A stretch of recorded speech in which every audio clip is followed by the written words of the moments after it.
What we know is that we will end up with many more unemployed. Hello, my friends, and welcome to Truth Bomb, the quick fire quiz show where I test the best the indie media has to offer on AI's official narrative with a truth bomb or two thrown in. I have convinced some of the best indie researchers, journalists, and hosts on the World Wide Web to compete against each other in a quiz show which will shake the very foundations of mankind. AI sets the official narrative, but there will be plenty of occasions for each contestant to throw in a truth bomb to set the record straight and for a chance to win extra points for an answer, but I will be the judge of that. Our contestants today include James Delingpole. James Delingpole is the man behind the Delingpod, a highly rated podcast where his claim to interview the world's most fascinating people will remain unfulfilled until he has me on his show. James has been in the media business for a long time and has been a stalking horse on key issues such as climate change. Mr. Delingpole, sir, it's a pleasure to speak with you again. Have you played many blood sports before now? You mean, have I been hunting? I haven't been hunting just today. I've been on a horse. No, I wasn't thinking that, but you will be taking on your own brother, Dick Delingpole. Yeah, I know. Today. It's a horrible thing. It's going to be like the American Civil War or the English Civil War when brother fought against brother. Yeah, were you brought up like Spartan children, left to fight to the death for scraps? Yes. Or is that just how England is? No. I think that is what happened. I think it's the traditional English upbringing, and it's made me the man I am today. Oh, a dangerous man indeed. Well, can you tell me, Mr. Delingpole, how many Englishmen can a Welshman throw out a third-story window? How many English? Oh, it's probably some, like, who cares? As many as you can. Oh, no. It's not as many as I could throw out the fourth-story window. And James will be taking on his brother, Dick Delingpole. Dick Delingpole is a graphic designer and graduate at Cheltenham Art College and later obtaining an MA at Belfast. He's also a fervent historical reenactor, something which connects us in more ways than one. Dick, how are you Johnny. today? I can't believe my brother just talked openly about brother fighting brother. And first off, he goes to the American Civil War, where you and I both have the English Civil War in common. And Indeed. we were, in fact, in the same regiment in the Sing Not, were we not? We'll talk about that. We'll talk about so. that soon, I promise you. Dick, you're well known for baby lotion parties with the elite, aren't you? That's my thing. Yeah, you've checked up on me quite well, haven't you? P. Dicky, that's what they call you around the place. I've heard this. I've heard this. So who was the bigger bully when you and James were growing up? Well, he was the bigger brother, so he's obviously the bigger bully. You know, he ruled the roost. Was there a little girl down the street who used to beat you both up, though? No, we were away at boarding school from the age of 7, so there were no little girls at all anywhere. It was worse than the Spartan upbringing that you alluded to earlier. Well, if you could change it all, go back in time and become an only child, if you know what I mean, would you? I wouldn't, not for the world. I have a fantastic family, most of whom I'll be seeing tomorrow because it's my dad's 90th birthday, and we're all assembling in Malvern, and it's going to be quite something. That does sound like a brilliant Delingpole gathering. Excellent indeed. Let's get some fratricide all over the place right now. Hello, brother. Hello. There you go. I'm not going to enjoy this, Dick. I'm not going to enjoy crushing you. It's not. Those days are gone. I've got a feeling that Johnny might be twisting it in my favour because taking you down is probably the order of the day. Yeah. At least that's what I'm hoping for. Yeah, there is an element of that. We know that everything is a fix. Even when even conspiracy theorists are part of the conspiracy, you know there's a problem. I can tell you, gentlemen, I have been conspiring against you. And before the show, I put my schlong on a digital weighing scale and a display read James rather than Dick. So James will go first. Let's play Truth Bomb. Okay, welcome to the Wall of Dystopia. I can tell you just a little note. There's an extra point for Dick for focusing on English history, so he's already 1 point up. Well done, Dick. You're doing well. This round would be a bog standard true or false round if it wasn't for AI's constant lies. Sometimes it tells you the truth, and sometimes it takes you all the way down to Funky Town and leaves you there with all those disco-loving black men in spandex. It'll be our contestants' job to set the record straight if they think it needs to, but also to guess what AI wants you to believe on behalf of their establishment masters. You understand this, gentlemen? You, after every question, you can add a truth bomb to set the record straight. Anything that you think would help with the establishment. First up, picking today is James. Please choose a subject from the Wall of Dystopia. You have either Bohemian Grove, Operation Condor, The Troubles, Crawl Inc., the assassination attempts during 2024 election on Donald Trump, and Operation Mockingbird. I think I'm going to go for assassination attempts on Trump. I thought you would. Oh, this is very interesting. Excellent. Let's play the Wall of Dystopia.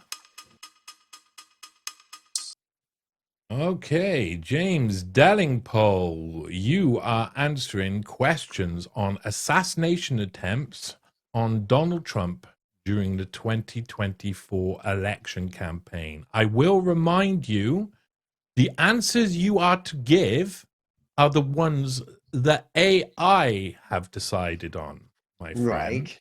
So it'll be what you would believe would be the official narrative, and you have the chance to set the record straight. This came from ChatGPT, I believe. And so, are you ready? Yeah. Excellent. You get 18 questions, true or false. Simple as that. All right. There were confirmed assassination attempts on Donald Trump during the 2024 elections. True. AI says false. Unfortunately, well, No. what can you do? You can set the record straight with a truth bomb and tell people what actually happened, and you'll get a point, my friend. Oh, I see. Well, personally, I believe there were no assassination attempts on. So I agree with AI. There were no assassination attempts on Donald Trump, but there were a number of fakes. The biggest being the one where he had his ear nicked by the magic bullet, which was deflected by God. God or his angels told him to move his head at exactly the right moment. Had it not been for those angels and God, Trump would now be not the not US president. Indeed. So listen, I'm going to give you a point for saying an honest opinion about it, and also for the fact that God came down. Next question: Donald Trump received multiple threats against his life during the 2024 election campaign. The AI remember. That's got to be a true, isn't it? Okay, so is that your answer? Yeah. True. Yes. Okay, you get a point there. It says as well there can be threats but no confirmed assassination attempts, which is just I find, of course, insane. You can add a truth bomb to that still as well. Can I amplify my comments about the assassination thing? As long as it's original and new, yeah. Sure. Well, I mean, Trump was clearly in on it. There were, as I understand it, several fake assassination attempts, which one was encouraged to read about in the media. But the main one was the one in Butler, Pennsylvania, where the 20-year-old shooter on the roof, who was on the roof for like half an hour, to the point where people were going, "There's a guy on the roof. I think you should do something about it." And the security people were like, yeah, we're not going to shoot him yet because like that's not the plan. He's got to loose off his fake shots first, and then we're going to kill him. Yeah, So Trump that's was it. definitely when he went down. You think he knew? Yeah, is your truth bomb there? No, I don't even think he. Obviously, he knew because when he went down, he had no blood on him, and when he came up, I mean, it can't be like, oh, apparently a fake assassination attempt has been arranged on me, but nobody told me about it. Of course, he was briefed beforehand. He went to the rehearsal the day before. They had. Well, okay, I'll give you. Will give you a point for getting it right that it was true, and I will give you a point for the truth bomb. You should say, if you want points in the future, if you want to add something to it, you should say truth bomb and then add a concise point. That is Okay. one of the parts of the game. Fine. The next question: the Secret Service increased security measures for Donald Trump during the 2024 election. Yes, true. True. Yeah, correct. There was a publicized incident involving a gunman at one of Trump's rallies during the 2024 election. True. False. AI What? says, I know, well, honest and truthful AI, my friend. This is part of the reason why I'm doing So this show. AI may be on our side after all. Well, No, AI actually, might no, be because it's mental. lying there, isn't it, Johnny? Because It is. it was in all the bloody newspapers.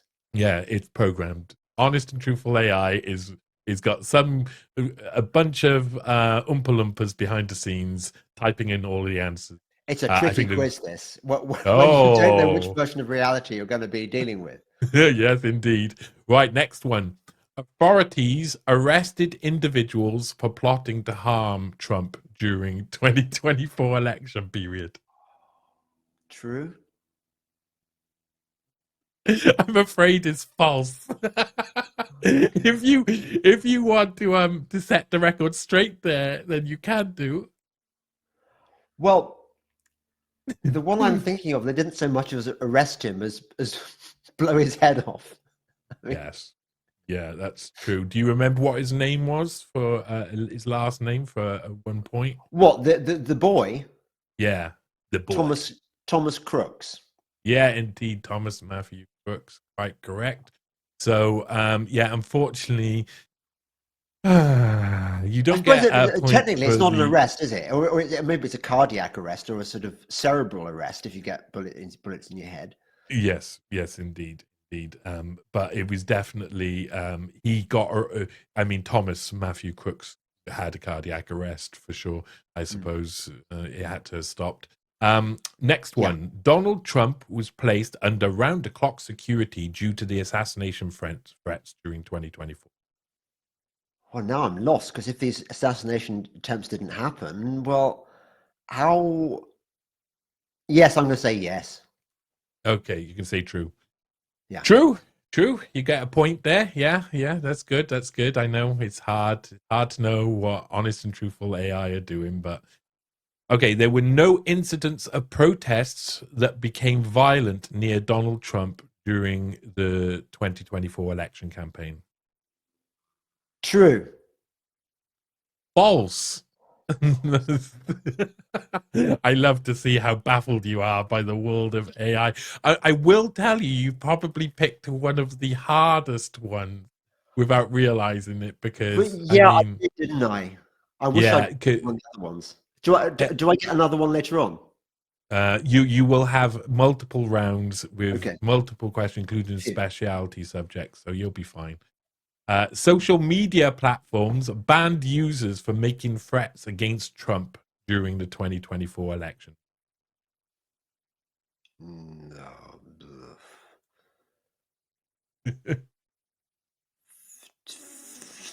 True. It is true. That is true. Trump's campaign issued statements regarding safety and security measures during the 2024 election. Oh, got to be true, isn't it? It's kind of it's true.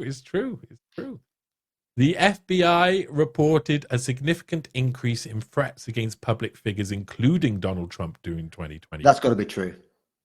Yes, indeed. But that's what the FBI do. They just tell you there's more threats coming your way. Yeah. Trump's security detail included former Secret Service agents during the 2024 election. Yeah, true. Yes, yeah, true. A political rival was implicated in any assassination plot against Trump in 2024. False. Quite right, false, they've said. There were emergency protocols activated at Trump's events during due to potential threats during the True. 2024. Yeah, it's true. True, they have said it. Okay, so you've got 4 questions left here. Trump himself has stated he feels unsafe, or he felt unsafe during the 2024 election campaign. True. Right, true it is. There were documented assassination attempts on Trump's life in the past that influenced his 2024 campaign security. False. True, apparently. Okay. Get that one wrong. 2 more left. A movie or documentary was released in 2024 depicting the assassination plots against Donald Trump. True. You would love it to be true, wouldn't you? But unfortunately, it's a false.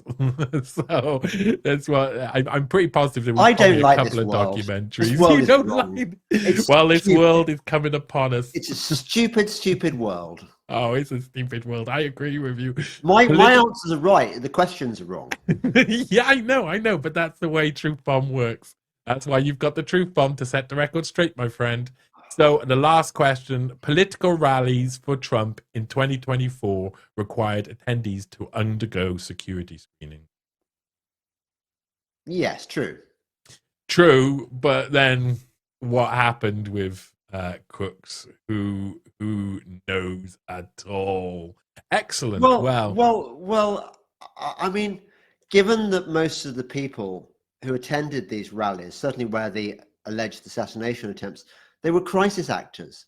I mean, everyone at that rally and in the audience in Butler. This is good. This is a Truth Bomb. You should say Truth Bomb. Truth Bomb. Everyone at that rally in Butler, Pennsylvania, had been shipped in by one of those, I hate to use the phrase talent agency, but they were crisis actors. They'd been asked to dress up as dumb as they could, to wear kind of MAGA hats and stuff and look really stupid and do really stupid. And they were good. I mean, to be fair, they were very, very good at being stupid. So when, for example, they brought in the dummy representing Corey Comparatori, the guy who was the firefighter who was allegedly shot, when they were removing the dummy, one of the actors just went and sat where the dummy had been a moment ago. So had it been a real dead body, and had you been at a rally and somebody had been shot dead in front of you, and there were bits of brain on the bench, do you think you would have gone, oh, I think I'll have a sit on this, this grey stuff. It's really comfy under my butt cheeks. It's a fruity little descriptive Truth Bomb you've given me there, James. You get an extra point for it. I like it very much. That was an all right round. You don't have to feel so bad. Okay. I'm going to go over to Dick now. How did you feel? Do you feel more nervous now that you've seen an example of AI torturing your brother? Well, yes and no. Unlike James, I took the time to watch a previous episode to try and work out what the hell this is all about. So I had a little bit more of a clue, but it was good to see James squirming about a bit, because it's an odd quiz. It's I can see you've got to get your head around it, but once you do, it all kind of works. So but yes, it was good to see him not get a clean sweep. So that was satisfying. Well, maybe you will, but you've got a hard board. This is a hard board. Bohemian Grove, Operation Condor, The Troubles, Crawl Inc., and Operation Mockingbird are left. It's up to you to choose. Let's go for The Troubles. Okay. Dick Delingpole on The Troubles. Dick Delingpole, you've got 18 true or false questions on The Troubles in Northern Ireland. The conflict was primarily between Catholics and Protestants. True. Correct. You can add in a truth bomb at any time, remember. So if you feel it is information that's more than a factoid, it can be added in. I'll keep my powder dry for the time being. Okay. The Irish Republican Army was a central force in the conflict, advocating for a united Ireland. That's true. Yes, true. You can obviously see you've got a I'm much going to get better an round than if your this brother here. is the level, I'm going to get an easy run on this. Oh, maybe. The Troubles had no impact outside of Northern Ireland. That's false. Okay, yeah, indeed. Yeah, want to add to that at all? Well, just okay, it's not exactly a truth bomb, but I'm going to say truth bomb. There were, for instance, the Birmingham pub bombs closer to our home area of the Midlands. I remember them happening, and that was supposedly an IRA thing. The truth probably hasn't even now come out over what really went on with the Birmingham pub bombs, but quite likely a lot of innocent men were arrested for it. Yeah, I will give you a point for that. You get a truth bomb point for that because that is true. Bloody Sunday in 1972 was when British soldiers shot 26 unarmed civil rights protesters, killing 14. That is true, according to AI. Of course, it is the narrative. Yeah, that is indeed the narrative. If you want to add to it, you can. You know what this is? I'm not going to go truth bomb here, but this is a really difficult subject, obviously, because there's feelings still run very, very high about this, and truthers for the whole the whole paramilitary thing going on in Northern Ireland probably putting their necks on the line even now by speaking out. So I'm probably going to continue to keep my powder dry on that one. Okay. The paramilitary group Ulster Volunteer Force supported Irish unification. True. False. Oh, hang on. Who am I thinking of then? UVF. Ulster. UVF. No, they were another side of IRA, weren't they? I'm thinking INLA. Am I? That's all right. That's all right. It's hard to say. I There's going to be hard questions. Yeah, There's going to be. You can get one wrong. You're all right. Two might be self-harm time. The Troubles resulted in less than 1,000 deaths. I think that might be true. False. The death toll was over 3,500. Whoa. And that's the ones that we do know about as well, because there was some disappearances. The conflict was solely about religious differences. False. Indeed. What else was it about? Can you well, let's go for a more nuanced angle on this. A lot of it was criminality and turf wars in what, had it not been dressed up as a religious war, would probably have been gang wars, as who controls drug running, prostitution, just smuggling, add the word all truth sorts bomb. of You'll stuff. get a point for this. This is my truth bomb. That's a good truth bomb because it goes beyond what AI would say, where they would say, nationalism, civil rights, politics. It is very much social, political sort of paradigms. And continues to be to this day. Oh, yes, indeed. A lot of people had a vested interest in that war continuing, and due to this day. And it's not all for the purposes advertised. Indeed, I agree. The Maze prison, also known as Longcash, was used to house political prisoners from both sides. Both sides. That's the key to that one. True? It is true. Yes. Yeah, point for that. The hunger strike in 1981 was led by Bobby Sands, who died during the strike. True. True. Yeah. I remember it well. There were all sorts of sick jokes. Truth bomb, but this is a more of a sick joke bomb. Remember, there were jokes about him winning Slimmer of the Year. Yes. It was a popular meme at the time before memes were things. But there was, of course, the dirty protests in which the prisoners would smear feces around their cells. Now, old me would have been deeply unsympathetic to their cause. New me, conspiracy me, is kind of thinking, you know what? Maybe I should just smear now. They probably had a cause. And when you re-examine everything, you have to even look at the things that are quite uncomfortable. Indeed, and stinky.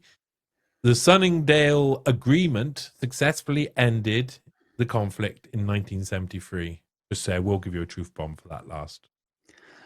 Okay. AI would say yes. No, false. False. Didn't successfully end. No. Not in 1973. Oh gosh, I'm thinking Good Friday Agreement, of course. The term the curse you. Troubles, the actual term the Troubles, was coined by the British government to downplay the severity of the conflict. Sounds like a truebie. It's a false, they say. Is it? Yes. Who invented Troubles? It says it's commonly used term, not officially coined by the government. Right. Internment without trial is used by British government against suspected IRA members. Was used. True, yeah, indeed. Brutal time. The Anglo-Irish Agreement of 1985 gave the Republic of Ireland a consultative role in Northern Ireland affairs. True. Indeed. The conflict did not lead to significant emigration from Northern Ireland. False. Good. Yeah, indeed. Many left due to the violence. The Shankill Butchers were a loyalist gang notorious for sectarian murders. True. Yeah, true. The IRA ceasefire in 1994 was a unilateral act without any prior negotiation. False. False, indeed. It followed secret talk. Okay, two left.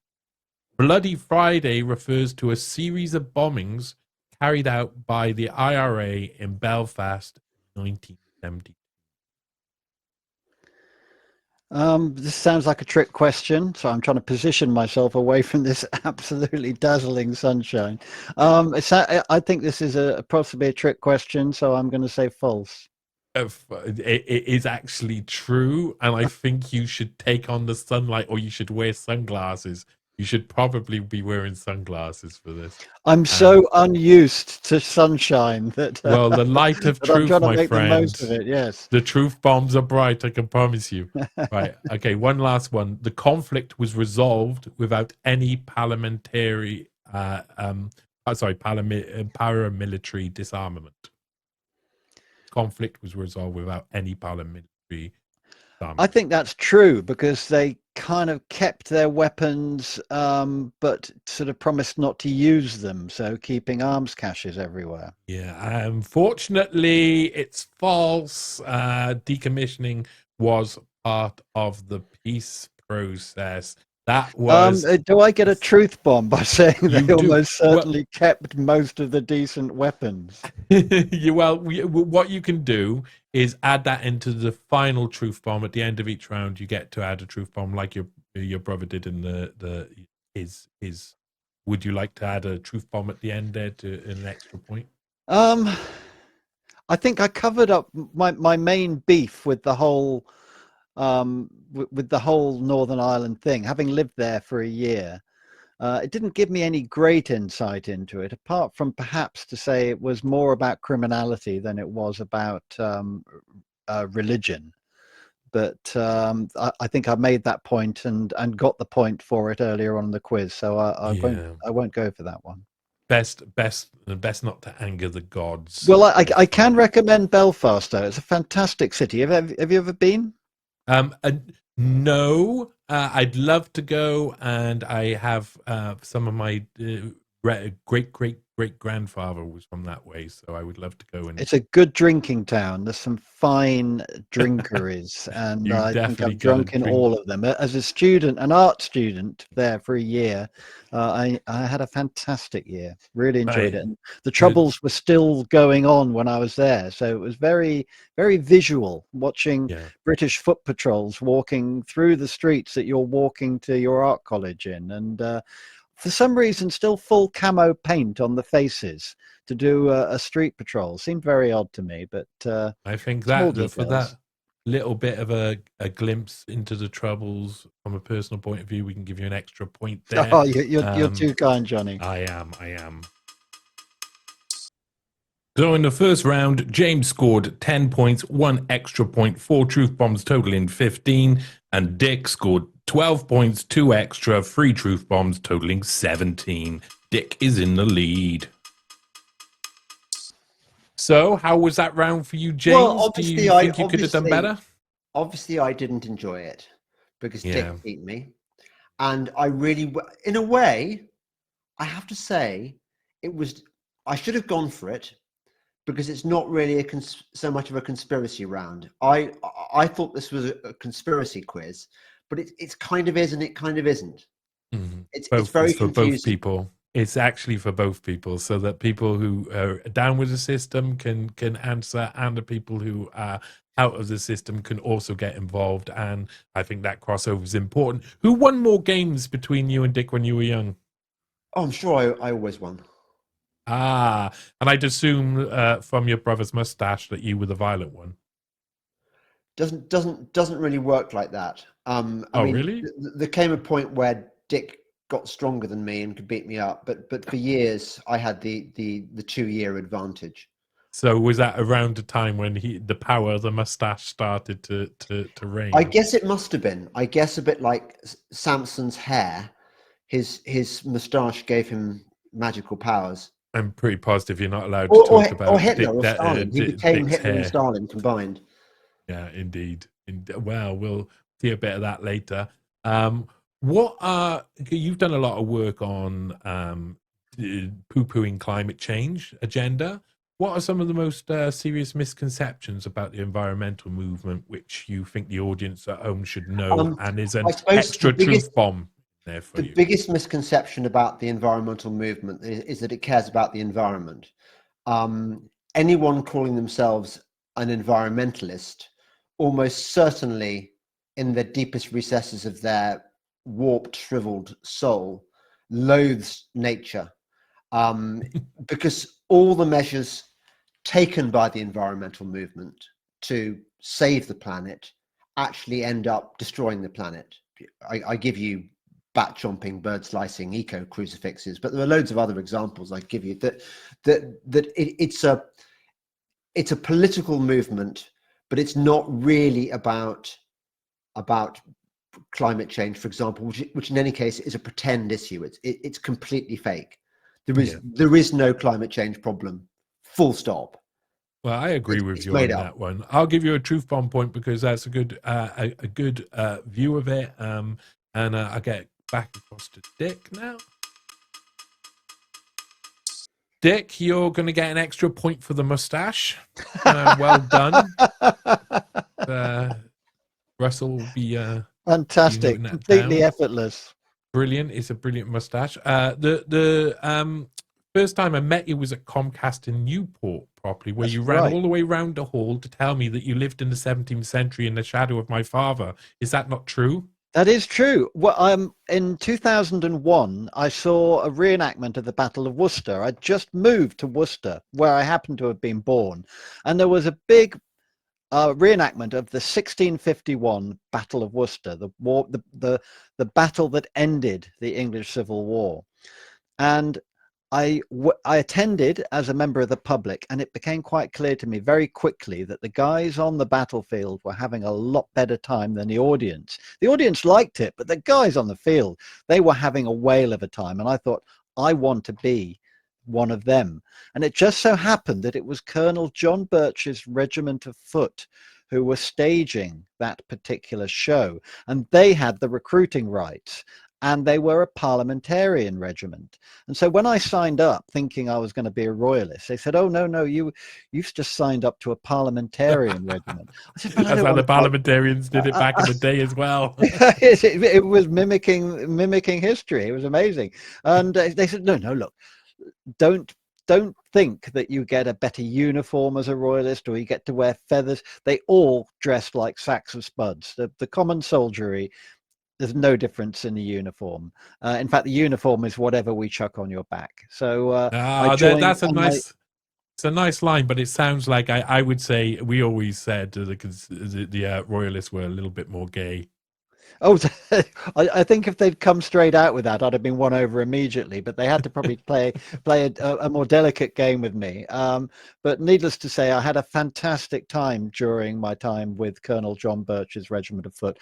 Very much a Welsh and Worcestershire, Herefordshire regiment. A lot Also, a of couple Welsh up from boys. the Black Country as well. Was A Nick and few Andy from- Jones still in it? Yes, of course. Yeah. Oh, what a pair! Who were kind of on their way to taking over the regiment when I joined, because Oh. your dad was just stepping down as I arrived, but he was So you still met my talked father of then? I don't think I ever did. He was still talked of in in reverential tones, and as With being one fists of the waving figures. at the air, me thinks. Indeed. So yes, that's the amazing thing that we have in common, and of course, coming across someone where your two worlds collide, my reenactment world and my conspiracy theory world collided the day that you appeared at that do, and I had to meet you. I had heard that you were on the scene, and like the name Delingpole, Vedmore, there's not an awful lot of you, I wouldn't have thought. No, it's true. Well, I'm going to give you an extra truth bomb point for sucking up there, and that's good. I like it. Yeah, can I just say, Go on then. Go on. being given a point for brown nosing and for having a moustache. Give it a And go. for being rude to the other person I as tell you well. what, if I'd had a fake moustache here, I would have put it on right now. And you would have got an extra point. By the way, Johnny, can I just say, I never got to know your dad, but I think he must have been the most amazing dad in the history of the world. And I salute him. No, can I just say, I really salute him for creating John Birch's Regiment of Foot, which is easily the best parliamentarian regiment in Civil War reenactment. Yeah, it was wild. Where's his point? That's my point. Come on, he wants the point. He can. Yeah, no, he got it. He got the point. Okay, you get an extra point. Corruption galore, my friends. Corruption Shameless. galore. Shameless. Right. Okay. You are the whore of Babylon, Johnny. Good. Yes. You probably got it right. I'll be quick. Welcome to a new round of Truth Bomb. We're going to play Wankety Wank, Wankety Wank, Wankety Wank. Indeed, in this round, I will give you a famous quote by an infamous person. However, I will be replacing one word in the quote with the word wank. All you have to do is guess the missing word. If the contestant gets the answer is wrong, then the chance will be handed over to their opponent for an extra point. Contestants can only truth bomb if they get the answer correct. In this round, we will alternate and Dick will go first. Are you ready to play Wankety Wank, gentlemen? Ready, Johnny. Ready? Good. Right. Okay, the first one up today, gentlemen. If you're not ready to die for it, put the word wank out of your vocabulary. Go on, Dick Delingpole. What do you think the word wank? If you're not ready to die for it, put the word wank out of your vocabulary. I'm drawing a complete wank here. Can I pass? Yeah, you can. You'll have to. It goes over to your brother, James. Is it country? Oh, unfortunately, gentlemen, no. Neither of you get a chance for a truth bomb or to guess who the person is who you can see on the screen surrounded by puppies. He's a wizard. He's a puppy wizard. He's a nice little. He's a Malcolm X puppy wizard. Excellent wizard.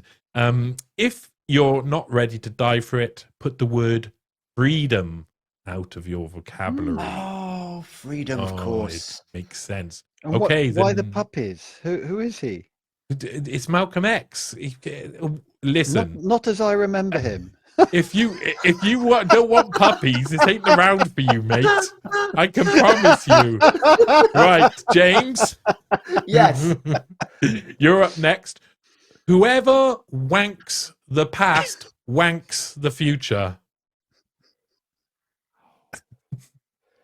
Whoever owns. I'm afraid it's not. I'm going to pass it Oh, across. I know. to Dick. Sorry, of course I know what it is. Oh, it's too well. late. Don't say it. Don't say it, or you'll give him a clue. Dick Delingpole. Whoever wanks the past wanks the future. Would it be right? Oh, No, it's unfortunately, forget. no, Yeah. no, it's not. We all It's we continue to be wrong. whoever controls the Oh, past oh, controls yeah, the whatever. future. Like to say, Okay. James, you've got to say truth bomb here. You want to get a truth bomb? Truth bomb. You can only have a truth bomb if you get the answer right in this round. Oh. What would your truth bomb be with that for no point? Everything to do with George Orwell is made up shit. Oh, I'm going to give you a truth bomb point anyway. Corruption. I think he's a dirty, rotten Fabian, and a load of other people don't agree with me on that and think he's the best thing since sliced bread, because that's what they were told in school, in my opinion. So I'll agree with you. What a dresser. What a dresser indeed. But not as much as the next guy. Here we go. This is for you, Dick. The supreme art of war is to wank the enemy without fighting. Yeah, that's correct. It's not a true or false round. The supreme art of war is to wank the enemy without fighting. It's almost like wank. It's beat. Ooh, okay, right. Defeat. I've unfortunately gone with two. This is a very hard one in a sense. So I'm going to say no. I'm going to I pass it over to James. Well, I know it's Sun Tzu in that purple. Yes, it is. You can have a point for that if you get the word right. So Only if you say the phrase again. The supreme art of war is to wank the enemy without fighting. What did Dick say? You don't help him any more than he's got already. You should pay more attention. Yeah. Defeat. That was the second thing that he said, but no, unfortunately, I had to be quite accurate on this. So subdue is his subdue. Do you know what? It's all in the translation. I suspect. Yeah, James has read a different. James read it in the original ancient I did. Mandarin. And AI read it in the like more this. accurate translation is defeat. Yeah, I would agree, but AI didn't, so you don't get the point. All right, okay. So next up, who was first on that one? That was you on that time. So this is Dick again, yeah? This is going to be. Well, no, I James. failed this one, and it passed on to James. So I think it would be James. Okay, James. This next one. Here we go. I have nothing to offer but blood, wank, tears, and sweat. Ooh. I think it's toil. You're going to go with toil? Yeah. You get a point. That's a good one. Would you like to throw in there a truth bomb, either about Winston Churchill or one? I think probably anyone who's looked into this comes to the horrible realization that Churchill was at least as bad as Hitler. And was very much part of engineering an entirely unnecessary global conflict. Well, I say global if you believe in the globe, which I don't, but a world conflict, which was orchestrated by the banking families and financed by the banking families of the US, who were backing both sides, both Hitler, including George W. Bush's grandfather was involved in funding Hitler. Bush. So it was organized by the rulers of this world to for their usual game of disaster capitalism and etc. Yeah, get an extra point for that. Next one goes over to Dick here. Okay, this is a hard one. I would rather die on my feet than wank on my knees?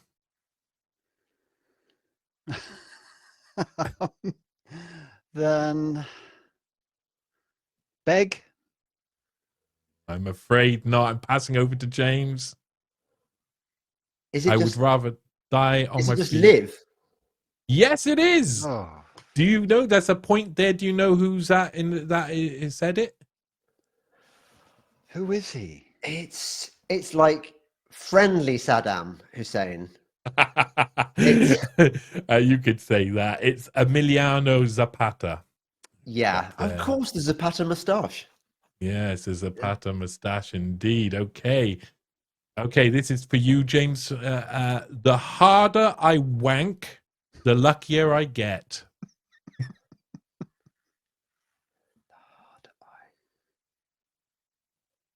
It's work, isn't it? Oh, you are doing so well. Yes, indeed, it is work. Do you want an extra point to guess the person on the screen right there? Just trying to change it. Oh.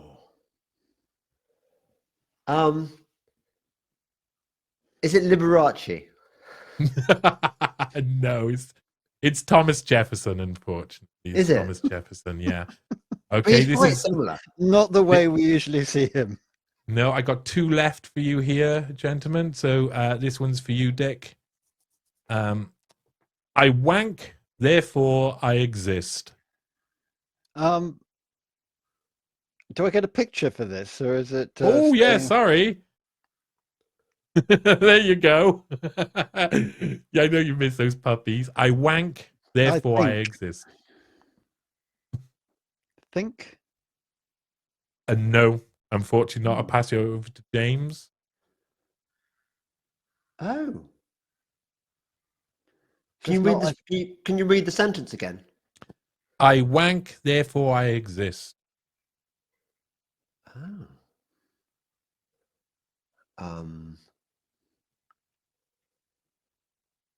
Is it wank? No, I would love it if it was. It would. I rebel, therefore I exist. Ooh. It's Albert Camus who's on the picture, Oh, and okay. one more, and this goes to James to start off. You may not be interested in wank, but wank is interested in you.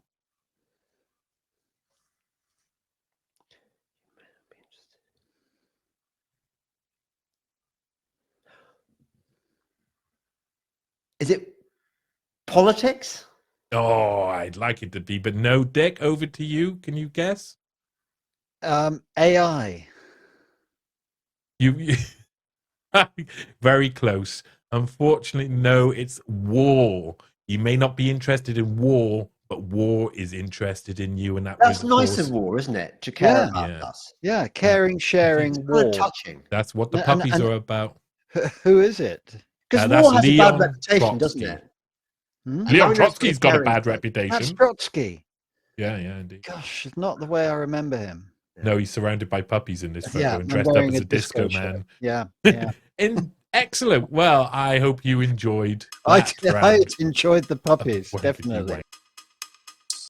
After round 2 and wankety wank, James has 3 points plus 1 extra and 1 truth bomb, totaling 5. Dick scored 0. So, Dick, it's the specialist subject round. Do you think you'll pull it out, lay it down, point at it, and demand it be worshipped? I think that's the plan, certainly, Johnny. Okay, well, let's get it going. I'm going to ask you 18 general knowledge questions generated by an honest and truthful AI bot. Of course, you may sense the outrageous bullshit, and you can earn extra points by setting the record straight, adding in a truth bomb or 2 along the way. I'll be the judge of what, if anything, the truth bomb is worth. Are you ready to play? I'm ready. In what year did the English Civil War begin? 1642.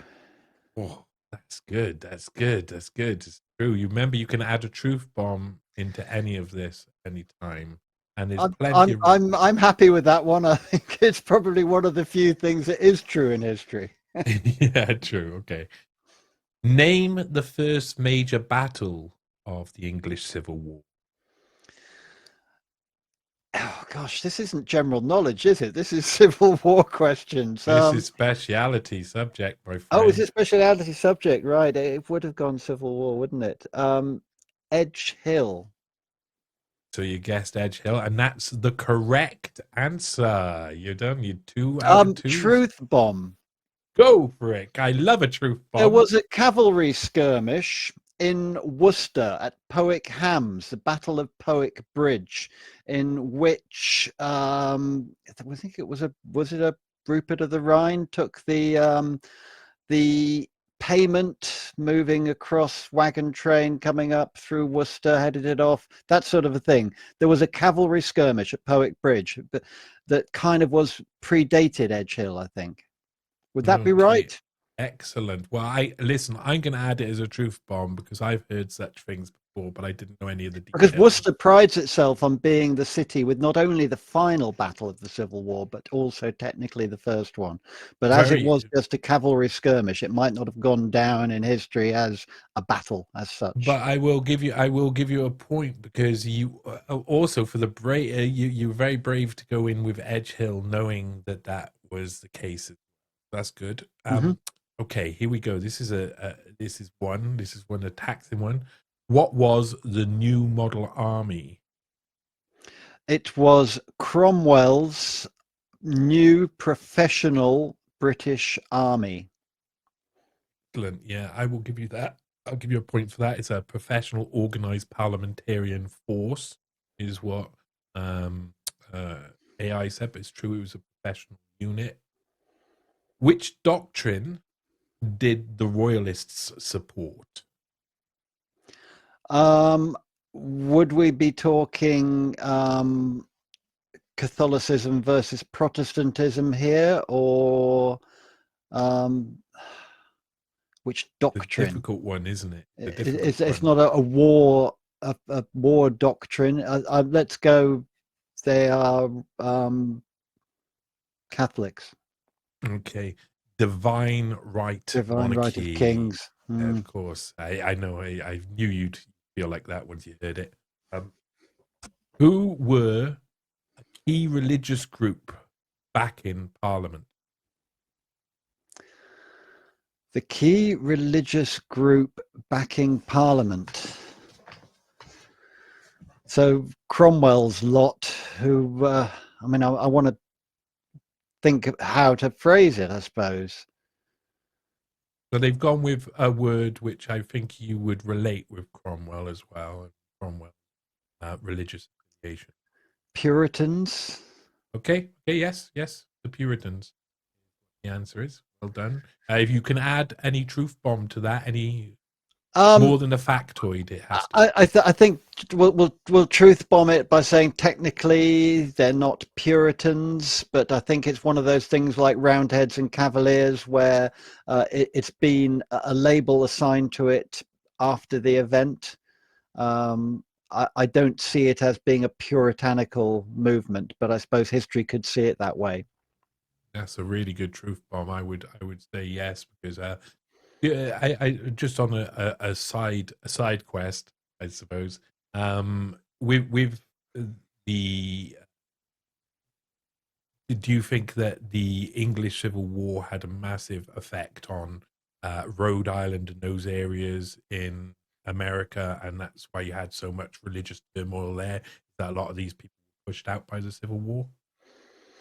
I don't know enough about that. That's beyond my specialist knowledge, and I'd be bluffing if I made out that I had any insight into that. So you've gone beyond me at this point, Johnny. You'll get an extra point for being honest there. I can only be honest. Well, there you go. You get. It's all about truth, Johnny. It is. This is what it's in the title. It's in the title of the show. It is. It definitely is. That's what it says on the tin. There. That's what it is. Right. Sorry, that point was not the truth. The battle in 1644, which battle in 1644 was a crucial parliamentarian victory? Marston Moor? Yes, Maston Moore. Well done. If you want to add a truth bomb to that, you can. There is not a truth bomb, but I'm going to say truth bomb. There's a fantastic little film, a very early Sean Bean, as Beanie in Bean. Game of Thrones, and Yeah. dies all the time, in which he acts as a Civil War soldier, but it turns out he's just a reenactor. And I think it's called My Kingdom for a Horse or something like that. If you can find it, it's based around the reenactment of the same battle, and it's a great little show. Oh, I'd It's love a to fun see little that. film. Right up my street, and Sheeny Bean gives me love Oh, bubbles in my Scene eyes. Bean does it for all of us He reenactors. does it. Yeah, I mean, sharp. And the Oh fact that my he God. dies so often, I mean, we can all relate to that, can't we? Yeah. How often have you died, Johnny? A few times, but don't A worry, few let's not times. talk about that. Anyway, what what government replaced the monarchy after the war? The Commonwealth. Yes, that's a good way to say it. The Commonwealth. Yeah, it did go on for a while. That's true. Anything? Want to add anything to that?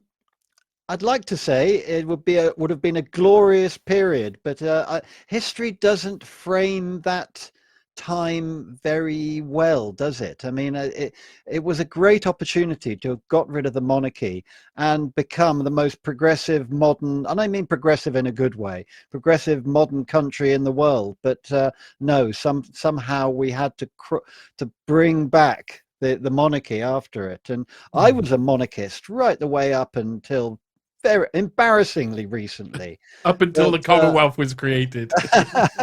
yeah, but which is why I wanted to be a royalist when I joined the Sealed Knot. But it was a missed opportunity. Let's say that.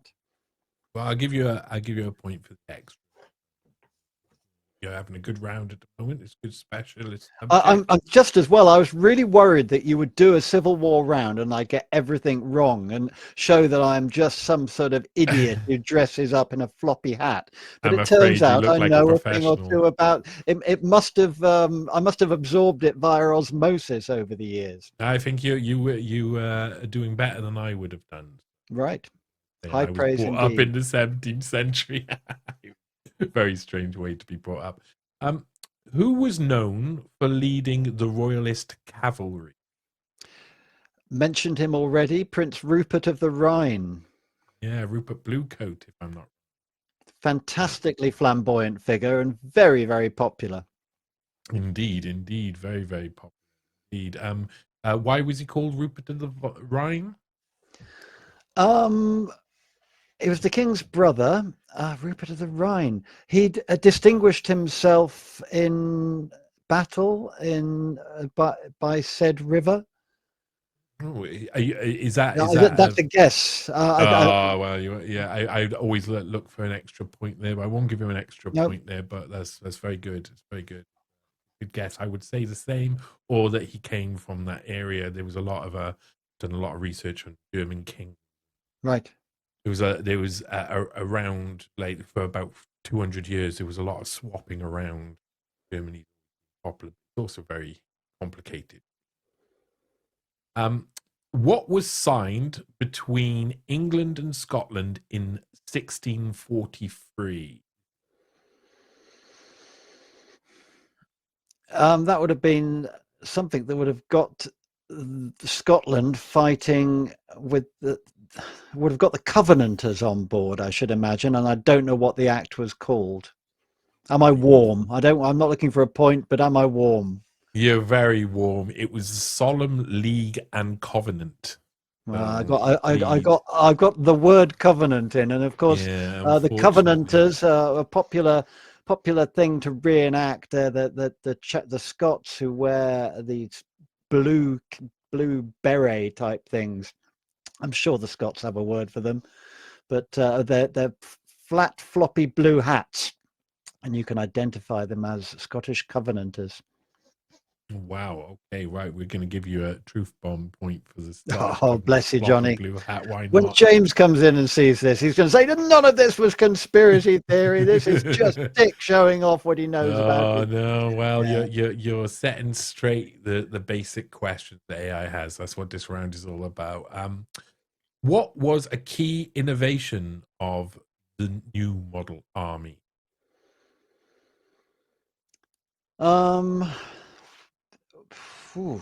Where do we want to go on this one? Was it the combined use of cavalry, shot, and pike? No, it's a merit-based promotion. Oh, right. Meritocracy. That's part of it. Gosh, we brought that in with the new model army, did we? Not a surprise, really, when you think about it. Mm. In what year was Charles I executed? So 1651 is the final battle. That's Charles II by then. I think it was something like 16, because the war ended and then restarted. So I'm going to go 1648. Oh, you're close. Oh, You're close, but no point. 1649. Oh, they would have killed him in 48, but he was busy. I'm not going to give you a point for that, but I like it. What tribunal tried and condemned Charles I? Pass. The High Court of Justice. Right. Which assembly governed after 1648? The Rump Parliament. Oh, you're so good. There you go. You got it. Indeed. Rump Parliament took over. It stayed around for quite a while, didn't it? I'm sticking with the fact that I got it right, and I'm writing out that high. Clever man. Clever man. Okay, we got about 4 or 5 questions left. What radical movement within the army pushed for reform? Would it have been the Levelers? You know this. I can feel There's you know only this. one way of life, and that's your own. Your own. I am going to give you a point for the answer correctly, and I was going to ask you to sing any Levelers song, and you did it anyway. So I'm going to give you. I would go with probably gunshot shatter in the peace of night. It's just another firefight for the people of this little town, and for the dying soldier when he's feeling 10 years older. Yeah, that one I would have gone with. I loved it. Beautiful. I love the Levelers. Okay. Who succeeded Oliver Cromwell as Lord Protector? His son, Richard Cromwell. Knocking this out of the park. Okay, man, you're gonna get a record if you're not. Guess what my son is called? Because my name Billy. is Richard. No, my name is Richard, so Hildebrand. Oliver. It's the father-son thing reversed. Yeah, I am actually John Oliver. All right. For that reason. Yeah, I'm named after the butcher of Drogheda. Named after a hobby. You might have been fishing rod. Yeah, well, at least it wasn't Johnny Wank. Okay, so which 1648 battle marked the final collapse of Royalist forces? So I've done Marston Moor, I've done Edge Hill, other big ones. I'm going to kick myself after this one because I've run out of big battles to do. I wouldn't say this is the most infamous battle. No, but I should know it. They'd have been concentrating around the Midlands by that point. Edge Hill's gone. No. Okay, I'm spent on my good answers. Well, say an answer that's so completely out of it That it makes me happy. I get a point.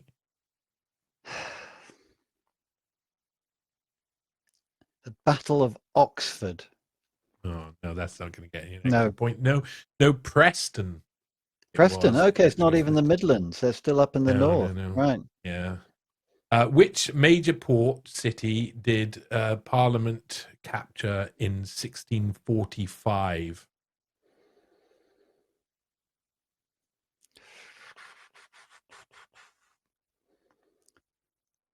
Portsmouth. Fortunately, it was Bristol. Was it? Extremely important back then. Mm. And one last question for you on this. What has been a very good round for Up you. until now. Very good round. Well, the last ones are the hardest. What group within the army campaigned for soldiers' rights? So I've spent my my levelers one, so it would have been.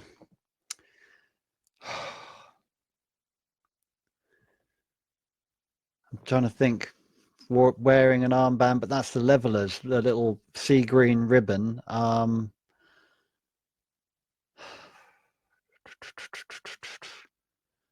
Within the army, and they did the Putney debates.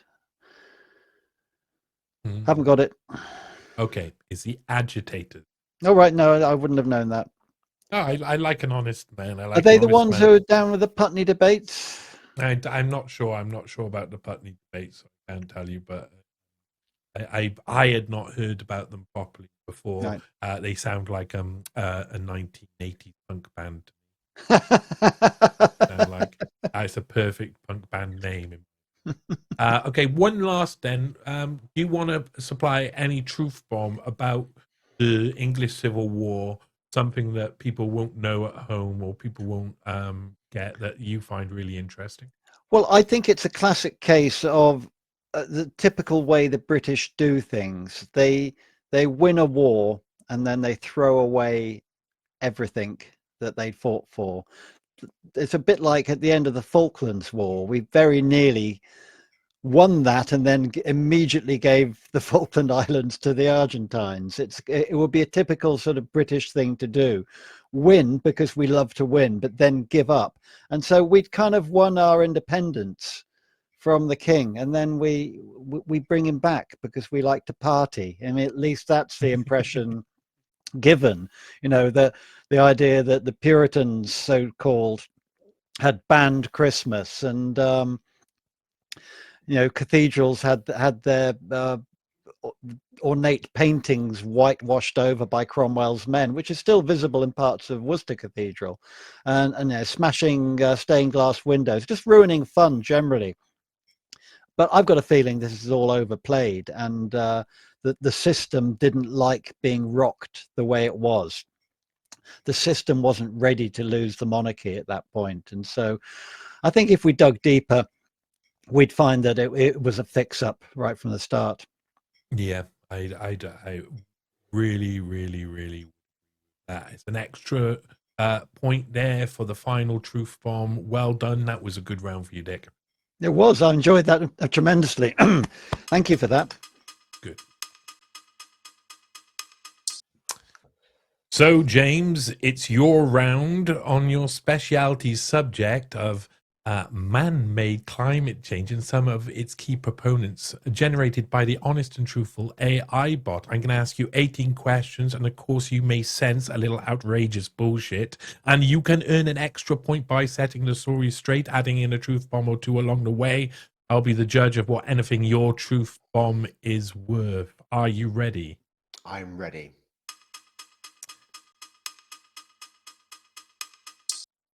Which greenhouse gas is most responsible for man-made climate change? CO2. It's deadly. What was that? Really? Is it? Yeah. Okay, it's true. That's what they say. Well, that's True. what the answer. Carbon dioxide. Yeah. Okay. You can add a truth bomb to that.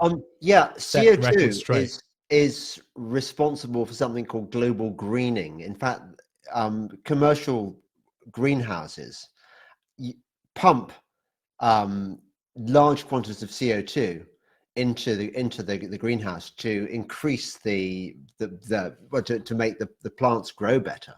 And there are parts of the world, the Sahel region particularly, which have got greener as a result of this kind of marginal increase in CO2 levels since the pre-industrial age. So CO2 is good. That's beautiful. Okay, you get one for the right answer and one for the truth bomb. Which fossil fuel is the most carbon intensive? Ooh.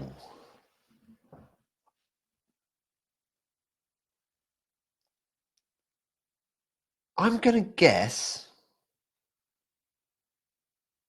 coal.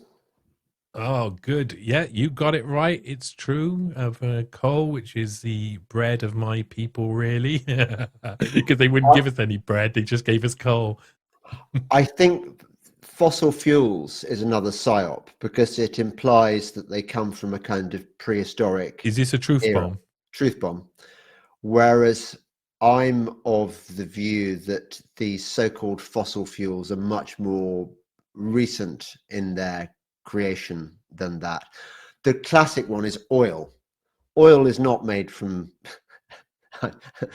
fossil, dinosaur bones and trees and stuff. It's actually abiotic, which means that it's a renewable source. It's abundant in the Earth's crust.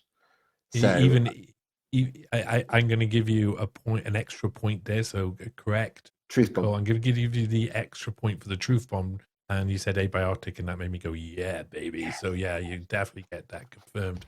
Who first, here we go, this is a hard one. Who first suggested that CO2 could trap heat?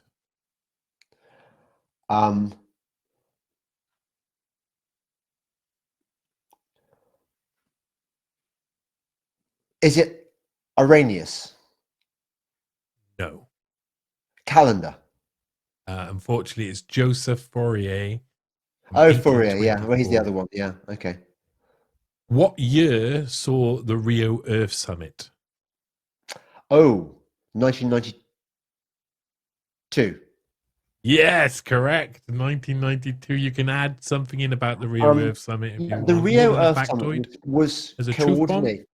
Yeah, it was sort of a truth bomb. It was coordinated by a guy called Maurice Strong, who was a Canadian. Oh, yes. A lot of the worst climate alarmists are from Canada for some reason. A lot of people in on the gravy train. So Mark Carney, for example, the former governor of the Bank of Doing England, an article about him at the moment. Very he's balls deep in the climate the climate gravy train, whatever you want, whatever you can be balls deep into. But Maurice Strong was very much an agent of the New World Order. Not top tier, but he was one of their key players. So he was in with the Communist Chinese. He was deeply involved in the United Nations. I mean, he's dodgy as. And he's everywhere. Maurice Strong is like an octopus. He truly is. Yeah. Yes, he is. And yeah, amazing. I really like that. Okay, the next one up. You get one, and you get one for the truth bomb too. Who testified to Congress about global warming in 1988? That would be James Hansen. Oh, correct. And yes. the really this is a truth bomb. The really interesting story about the James Hansen testimony is it was all part of the psyop. They needed somebody with no moral conscience, but with a sort of pseudo-scientific background. They wanted somebody with credentials to testify that global warming is more serious than ever. And here I am in Congress telling you, politicians and people of the world, that this is the worst thing ever. So what they did was that they looked up what was going to be the hottest day of that year. And they sabotaged the air conditioning system the night before. So you had this testimony from this guy with sweat dripping down his face as he testified in all sincerity to Congress. Yeah, James Hansen. He's from Excellent. NASA GIS, NASA Goddard Institute. There's a load there for a truth bomb. I will accept that. Okay. Well, you get one for the correct answer. It's very good knowledge there, and one for the truth bomb. Who founded the Club of Rome? Well, one of the founders I know was called Aurelio Pecce. Correct. Go He on. was an Italian businessman, and this is my truth bomb. He was, although he was a sort of millionaire industrialist in his own right, he was basically carrying water for Gianni Agnelli, who is one of the dark overlords. I mean, and the Agnelli family own Fiat, among other things, which is a pretty sort of satanic name to adopt for your car company, because it means, let it be made. It's normally the prerogative of God. Fiat. Indeed. Luce? Is that He was that be also right? involved in Concord as well in the late 70s and early 80s. Was he? Yeah, he was. He was indeed. I'll give you one for getting it right and one for the truth bomb. I would have also given you an extra point if you had said Alexander King. Both of them were, of course, interviewed around the time of Limits to Growth as well when they brought that out. And Aurelio Pecce was a keynote speaker as well in the 1973 World Economic Forum, which was in the European Management Symposium or Forum. Okay, next one. Which gas is more potent than CO2 per molecule? Amazingly, they're really trying this line. Methane.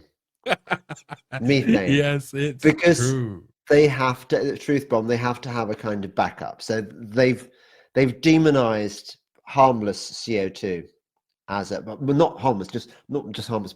They've demonized beneficial trace gas CO2, but they need a backup plan. So they have to have another gas which they can demonize even more in case the CO2 thing falls through, which is why we get the war on, it coincides with their war on cows, their war on dairy produce, their war on meat. So they say, look, we've got to cut back on all this milk drinking and cheese eating and beef eating, because these deadly cows, French people are populating the earth. yeah, the cows. They joke about cows farting. It's more apparently the cow burps, but anyway, it's negligible. Cow burps, they're not. That question, which gas is more potent than CO2, could be which knife is more, which weapon is sharper than the butter knife. Exactly. It really could be that. So one for the question, one for the truth bomb. What's a biofuel? A biofuel is. This is AI. You're answering for AI. Well, so elephant grass is a biofuel. But we're looking for the wider description of all of those. Oh, okay. I imagine a biofuel is a renewable form of a combustible renewable. So like grass or wood or stuff like that. Okay, I'm not going to give you that because it says renewable liquid fuel, so it's very keen on the liquid rather than the plant matter. Oh, okay. Okay, it's AI. Whatever. I take no. I hold no responsibility for how they answer. They're all a bunch of bastards. What agricultural practice produces methane? James Delingpole. I imagine dairy and beef. Yeah, livestock farming. I'll give you that. Do you want to add a truth bomb to set the record straight on that, or do you want to just leave it at that? Well, no. There's a. I don't know whether you followed the recent scandal of it ought to be a scandal. It's not. They're adding this stuff called Bovaer into the food of certain dairy herds. There's a sort of one company that seems to be pushing it at the moment, but Bovaer is, if you look at the small print on Bovaer, it seems that this stuff is really nasty stuff, and they're putting it into the food chain. And they're putting. I mean, Yes, they milk are. is a product of what cows eat, after all. Yep, indeed. So, And this won't be the first time they've done that sort of stuff either. no. I'll give you one for correct answer, and I will give you one for the truth bomb. We'll continue. Who introduced the hockey stick graph? The hockey stick was the work of the infamous Michael Mann. Yeah, the director, isn't he? Not to be confused with the guy responsible for Manhunter and Miami Oh, Vice. that is one of the best. I mean, if he was responsible for that, I'd let him off anything. I interviewed him once. He was really unpleasant. He was a really grumpy old sod. Yeah, I'm not surprised. Okay, But, you got any truth bombs about Michael Michael? Michael Mann. It's the hockey stick has been discredited in so many different ways that it's apart from anything else, the algorithm which creates the hockey stick is such that whatever data you feed into it, whether it's sort of people who've played Doctor Who or I don't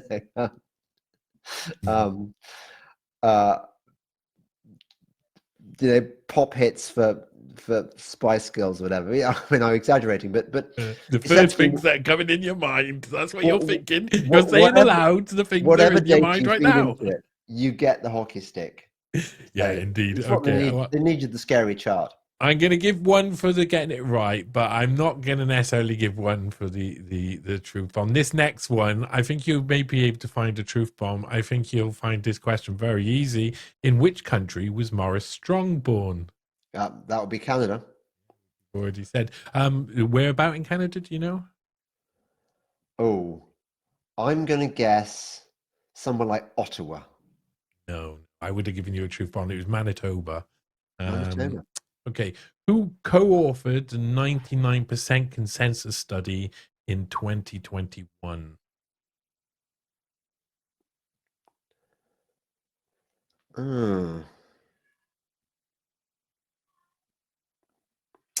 I'd sort of given up in boredom by that point. Can pass.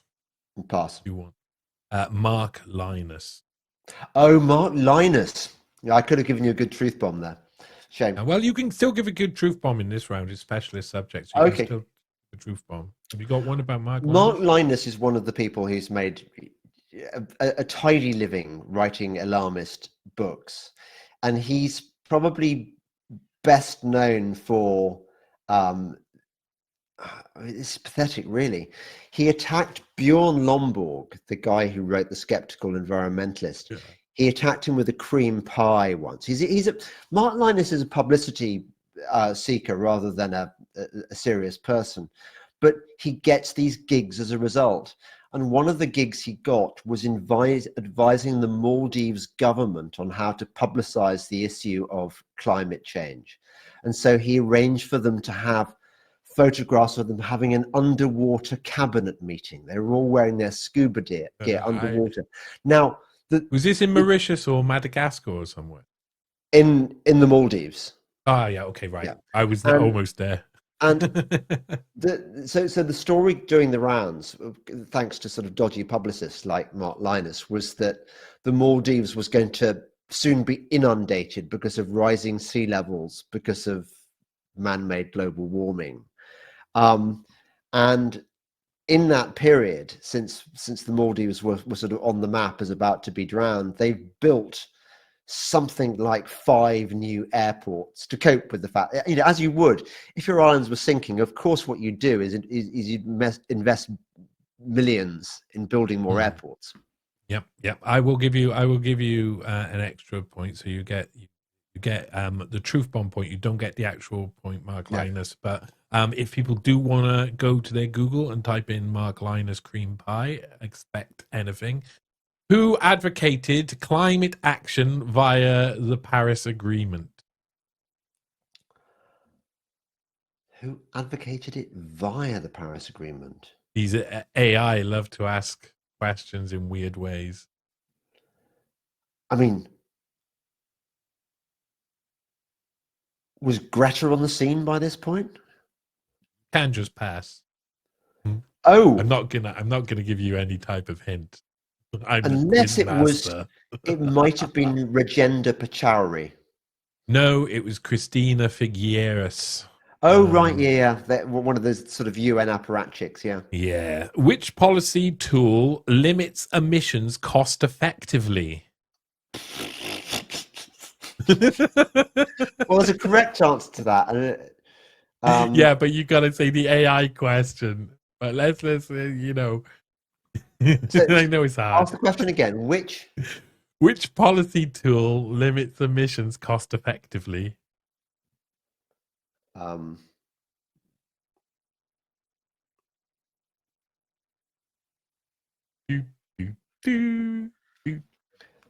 forgotten the name for it. Is it carbon tax? No, carbon pricing, I'm afraid.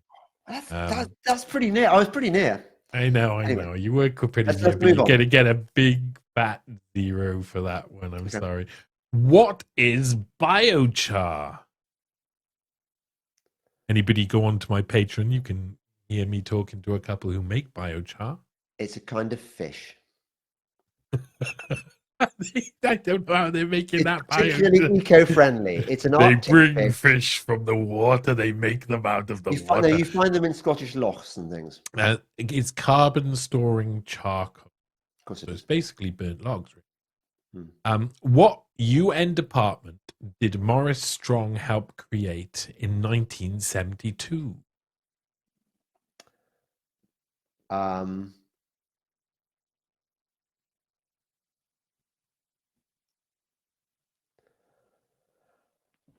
Well, 1972 is probably a bit early for the IPCC.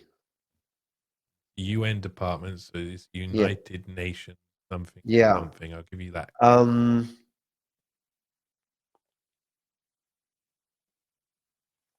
Is it the World Meteorological Organization? No, it's United Nations Environment Program. Oh, UNEP. Yes, yeah, UNEP. How efficient? Ego. I give you within 5%. You can be within 5% here. How efficient a modern solar panel? Oh, wow, just amazing. Just like this is the AI answer. Yeah. They're just like, oh. Percentage-wise, I don't want to insult them by saying a percentage because don't be afraid of offending AI. It's so good. AI is not going to be afraid about offending you. 80%. 20 to 25%. Yeah, wow. So there you go. It depends. You There's a lot of discussion about this. A lot of debate. Yeah, lots of debate. What? It's important to have debate, Johnny. We need to discuss these things. And it's a strange one to end it. What is a biomass pellet?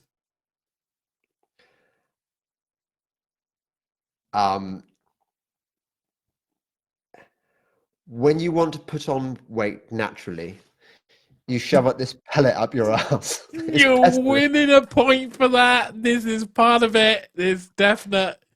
Yeah, I agree. Yeah. There's a point for that one. Okay. So that's all the questions. But do you have a final truth bomb in your specialist subject? Anything about the climate change agenda or anything you want to set the record straight that you think people should know? So I wrote a book about global warming being bollocks. I mean, I looked into all the evidence and I found there was no evidence for global warming. So I wrote this 12, 15 years ago. I was halfway there.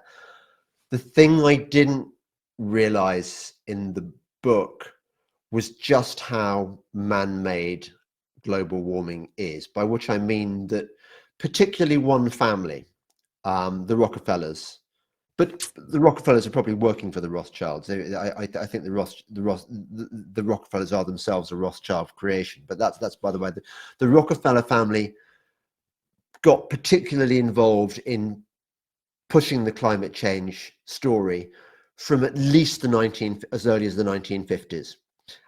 They sort of war gamed various problems, which crossed borders, which transcended national states, so that they could justify global action. And the Rockefellers bought up the universities, they bought up the climate departments, they bought up the media. They pushed the whole thing. They've been pushing it since the 1950s, and it's all made up. Even earlier than that, I go back to one investigation I've done recently, 1910, 1911, when they want to send an expert from America to check out the Manchurian plague. They ask the doctor in Manila, Dr. Strong, who's recommended by Rockefellers. So they go to the Rockefellers and they say, the White House go to the Rockefellers and say, who shall we put on board this? As early as 1910, before the. You've got to respect the our dark overlords. I mean, they're on it. They're not amateurs. So Dick Delingpole, how do you think you're doing? Well, I surprised myself with the English Civil War round. I kind of knew that you would hit me with that because it's the thing we have in common. But I never actually thought my English Civil War knowledge was up to much, because I'm terrible for actually studying the history of the period I'm reenacting. I'm more into the uniforms and the bits and pieces. And, I could bore for England on gas masks and water bottles and things like that, but ask me to name even 3 French marshals, for instance, I'd be floundering. So yeah, I'm quite happy to have done well on what's not even my favorite war. Yeah, the 17th century, eh? With all that sword play, could it get any rapier?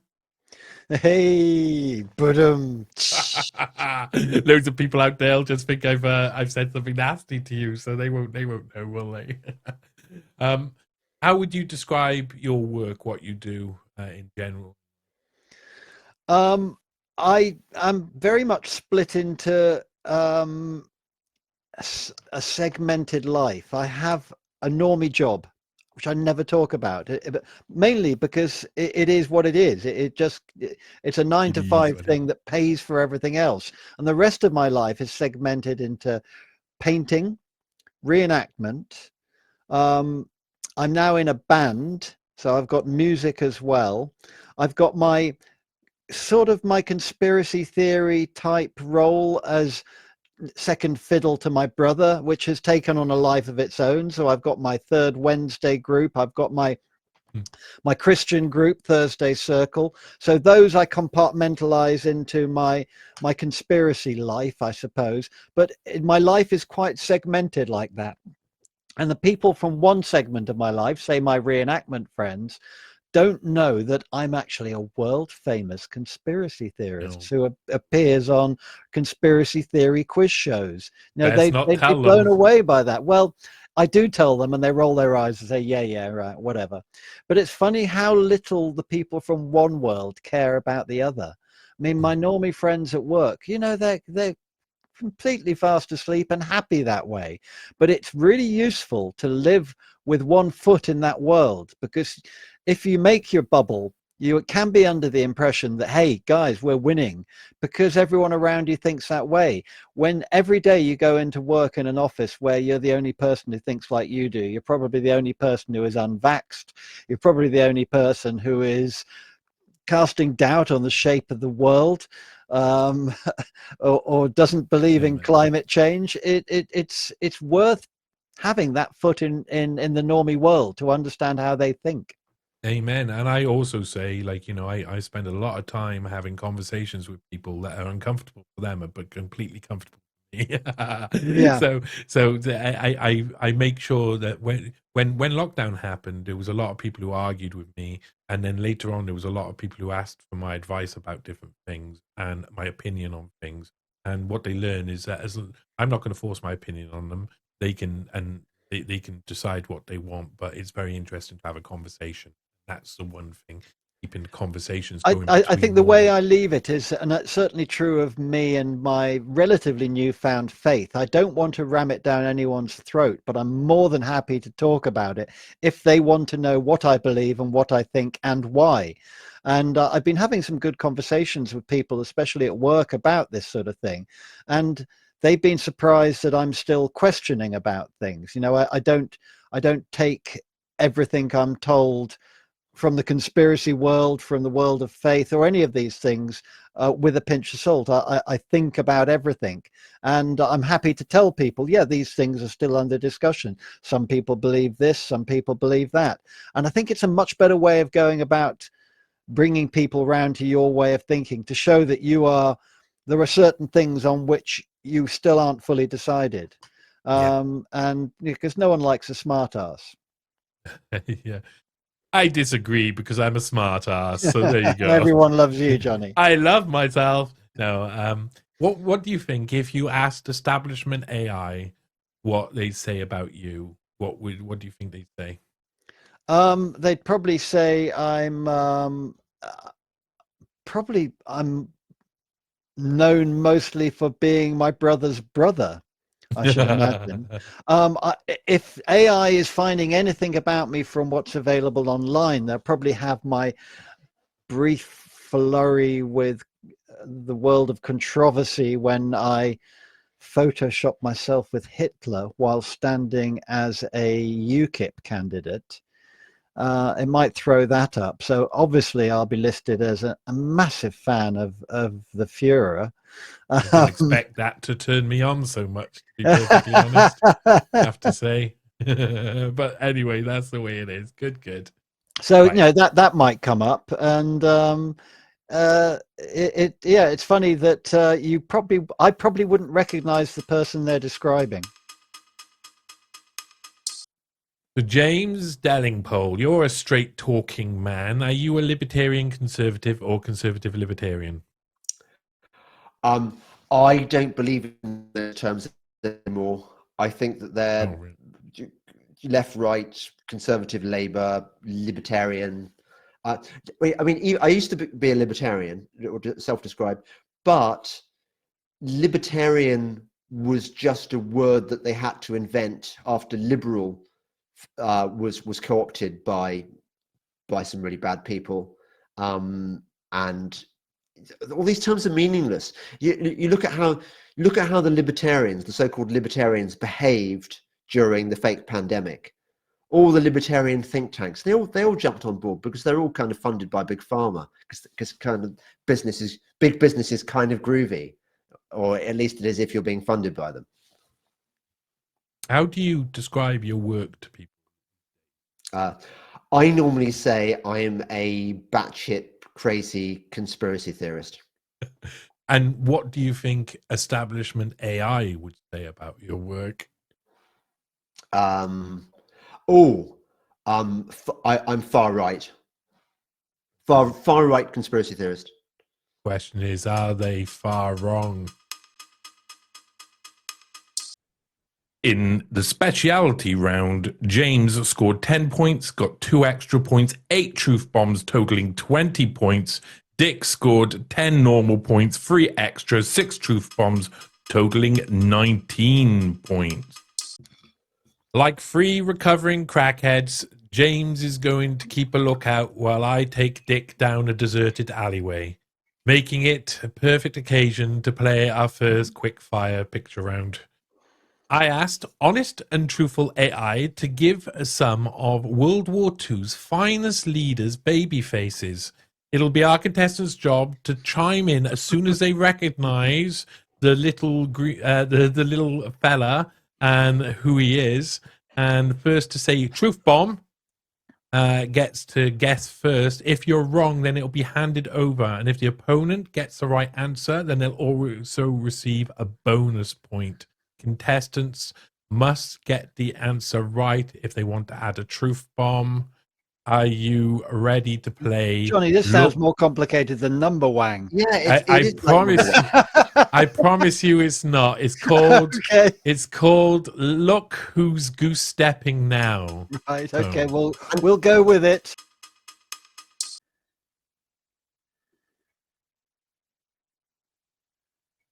Truth bomb. Dick, yes. Is it Churchill?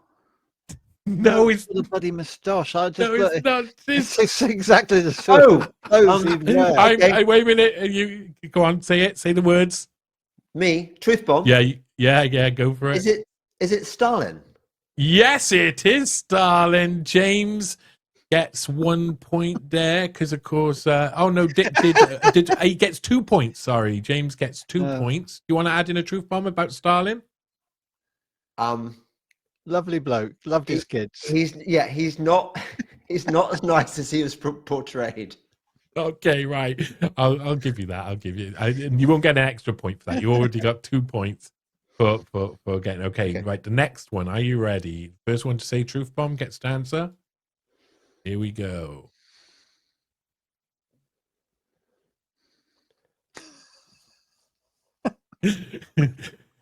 Who's goose stepping now? Come on. It's a tiny moustache. Yeah, quite. It's just like, it's obviously not Hitler. It's gosh. It's all got to be in the moustache, hasn't it? Well, are you both gonna? Anybody gonna hazard a guess? Okay. I'm gonna go for a wild. You've got to say truth bomb, James. Truth bomb. Oh, there you go. You can't help him out like this, Dick. Truth bomb. Is it Laval? No, it's not. It's not. Do you want to give it a go, Dick? No need to say truth bomb. De Gaulle. No, it's Benito Mussolini, you idiots. What's wrong with you? Can't you tell? Look at it. Look at that little moustache. The thing is, all babies look like Churchill, so we're on hiding to nothing here. The next one. Here we go. Here you go. Get ready. First one to buzz in.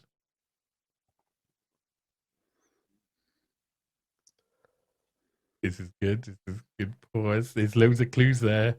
Loads of clues. Massive clues.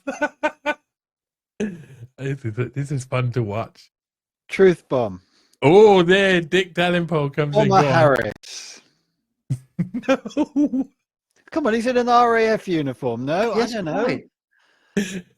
No, you're okay. I'm gonna go on to the next one. The French flag behind might have given you a clue, and the blue dress of Charles de Gaulle. I'm afraid that's meant to be de Gaulle, is it? His little baby. Listen, look at the moustache. Look at the moustache. It went in blue in World War II. Okay. Right, get ready for the the next one. Don't argue with me, or you'll get deducted points, Dick. All right. Right, here you go. Are you ready?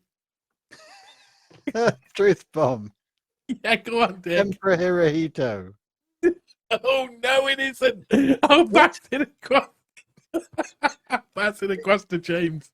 Is it truth bomb Tojo?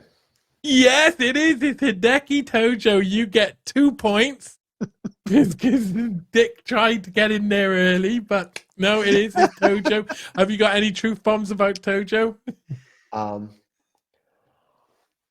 I'm currently reading a very good Murakami, my first ever Murakami novel, and there's some really, really good World War II stuff involving the Japanese soldiers. And because it's told from a Japanese perspective, you're suddenly thinking, they're like us. These are good. They're the goodies in this particular scenario. Yeah, it feels like that. Yeah, I'm not expecting to win points for that, but I'm just saying. No, you're not going to win points for that, but you will get 2 points anyway for recognizing it. Okay, here comes the next one. Yeah, so remember, look who's goose stepping now. Get ready. Truth bomb. Yeah, there you go, Dick. There we go. Let's go, Churchill. Yes, it is. It's Winston Churchill. Any truth bombs about Winston? Maybe that looks like Winston Churchill. Truth bomb, massive wrong un. That's all is that all you're going for? That's all I'm going for at this late stage in the day. It's been a long day, Johnny, but massive wrong un. Yeah. Okay, I'll accept that as a Welshman. I'll accept just massive wrong un as a point there, even though that'll probably annoy James. And no, I think it covers all the. Okay, good. Get ready to buzz in. Hitler. Truth bomb. Ah, Dick. Go on, Dick. Can you tell me? It bears an uncanny resemblance to the Führer. It does. AKA Adolf Hitler. It does bear an uncanny resemblance to Adolf Hitler. That's because it's true. You're right. And I I'm was going so to give you just triggered. 1 point. James, I've been trying to help you with this use of the word truth bomb. I mean, it just Just shouting the Hitler audience is just. cannot say I didn't help you. No, you did. It was good. It was a good round. Them's the rules. And in the quick fire picture round, James scored 4 points. Dick scored 2 points plus 1 truth bomb, equaling 3 points. James, are you a royalist or a parliamentarian? A plague on all their houses. Would you like to see King I Charles? enjoyed my service with Colonel John Birch's regiment of foot. Well, I'm glad you did. All of one day, but it was a good day. That's almost a point-winning answer.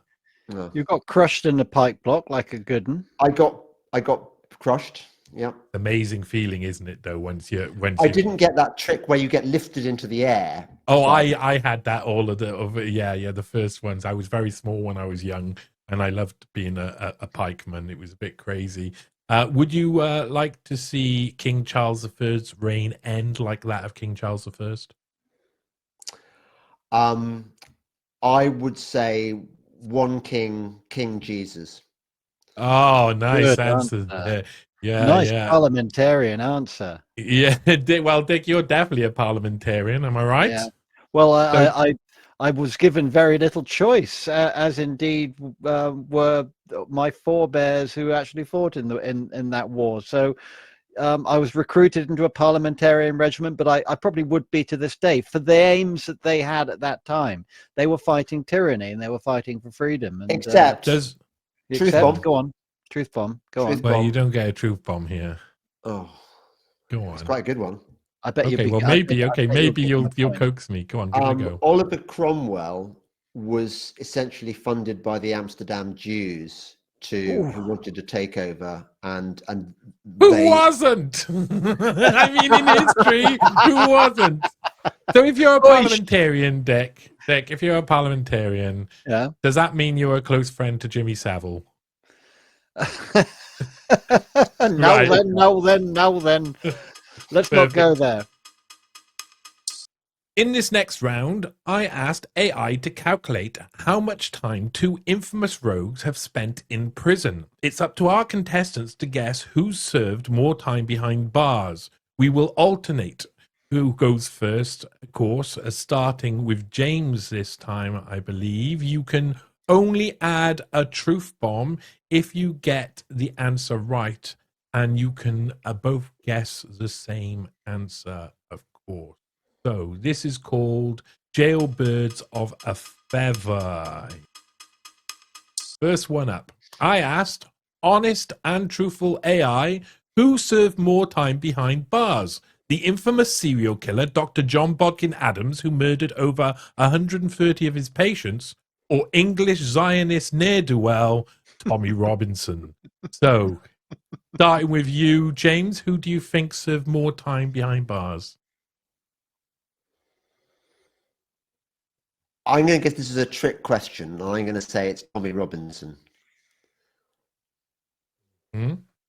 And over to you, Dick. You'll not find any difference in my opinion on this one. It's going to be Tommy, because the latter will probably have killed himself after a few days in jail.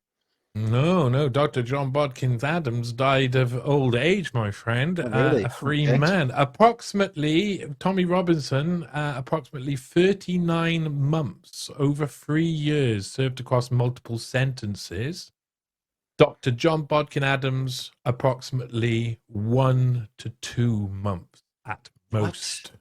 Yes, he was let off. They just did him for some prescriptions because they were afraid it would be the downfall of the NHS. So we were right at the start. Yes, you were both right. You both get a point. I got the wrong reason, but yeah. Okay, the next one. Here we go. I asked honest and truthful AI, who served more time behind bars? The serial killer Fred West or the infamous intelligence operative Jeffrey Epstein? Ooh. Who served more time behind? We both know it didn't end well for either of those men. as Fred West may say. Rose made me do it. Local boy.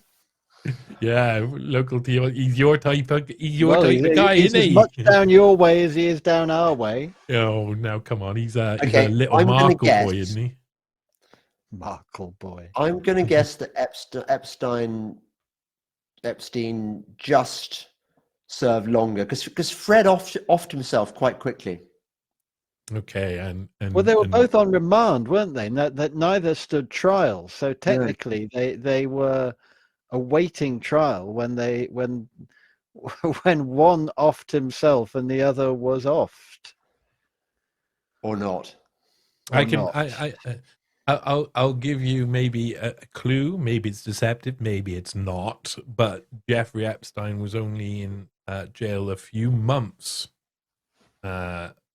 before he was. Okay, Fred off was in for the longer. second. And what about you, James? What do you think? I think Jeff was in for longer. Fred West was in for longer. Jeffrey Epstein had also served. He served 14 months across all of his sentence, including 2008 to 2009 trial sentence and the 2019 pre-trial detention before he hung himself. Whereas Fred West was 17 months, so 3 extra months across sentences between 1970 and 1971, and later the pre-trial detention. It's such Not useful much in it. information. This people are going to be quoting it at dinner parties. Isn't it so? Isn't it so? So, I asked honest and truthful AI, who served more time behind bars? Was it Harold Shipman or Julian Assange? Is that Harold Shipman? Who does he look like? No, he Is it looks like Bog Guy Robin Billy. Williams? That's what he looks like. Yeah, he does look like Robin Williams. Yeah. Yeah. I would He's say less funny, I'd say. While laughing. I don't know. I never found. I would bet that Harold Shipman was a lot funnier than Robin Williams. Who would you rather have at your dinner party? Well, who do you think served longer in jail? Assange. Assange. Oh, hang on. He wasn't so much in jail as in the Swedish embassy. Was it Well, Swedish? you just don't Where count was that he? time. Wasn't not the when- Swedish embassy, obviously. It was some South American embassy, wasn't it? Ecuadorian. Ecuadorian. So it's a good doctor. Yeah, I'll go with the doctor as well. You both go with Dr. Shipman. You are actually right, but not by much. Harold Shipman, you could say, including pre-trial, was 64 months. Julian Assange served approximately 62.76 months. Well, not much in it. Wow, Yeah, not much in it at all. It's very close. Harold Shipman just a tiny bit more. You both get a point for that. Okay, the next one up. I asked honest and truthful AI, who served more time behind bars, Ruth Ellis or Tupac Shakur? Great picture. It is a great picture. I did have to spend a bit of time to find that one. Ruth Ellis. It's going to have to be wild guess time here. Ruth Ellis. I'll go with Tupac. You're going to go with Tupac. Okay, I can tell you it was Tupac Shakur. James has got the point there. Ruth Ellis only served 3 months before she was hung for the murder of her partner, David. See, what James doesn't know about rap isn't worth knowing. Yeah. I agree. For a truth bomb point, James, can you tell me anything at all about Tupac Shakur, or even better, sing me a Tupac Shakur song as Dick sang me songs earlier? I would not wish to insult the memory. Okay. What a cop out. Shakur. Cop out. I can't believe you. Dick, can you sing me any Tupac Shakur? The honest answer is no, because I don't know any of his. In the city of LA, we keep it rocking. Anyway, okay. That was done in the pub style, wasn't it, Johnny? Yeah, yeah, I do all my music in the pub style, my friend, to be perfectly honest. Okay, I asked honest and truthful AI, who served more time behind bars? Was it Lee Harvey Oswald or RFK Jr.? Ooh. Oh, I know. Look at them sitting next to each other, almost like they're buddies. Bit weird. How long was Oswald in jail? I mean, pretty Didn't have much much time when. not a lot of time. And RFK, is that I will a give you wild a hint. card I will give you question? a slight clue. Yeah. But again, maybe deceptive, like the last clue was deceptive. Lee Harvey Oswald was shot 2 days after he was arrested for killing Kennedy.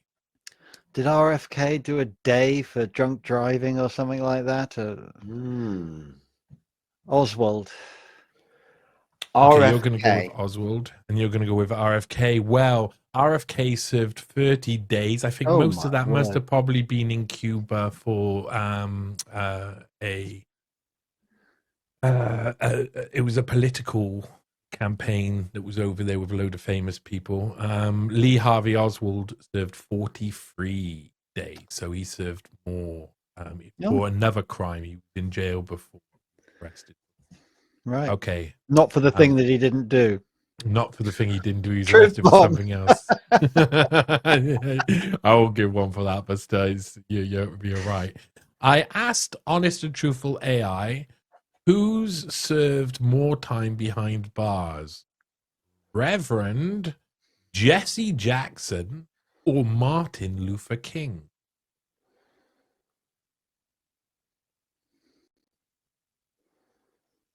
I've got nothing on that. I got no idea who these guys I are. don't even know They who they come in are. my house, so he chase them out with sticks and They say, look "Get like out of here!" A couple of right characters to me. You were bloody dangerous, we tell you. Their ideology.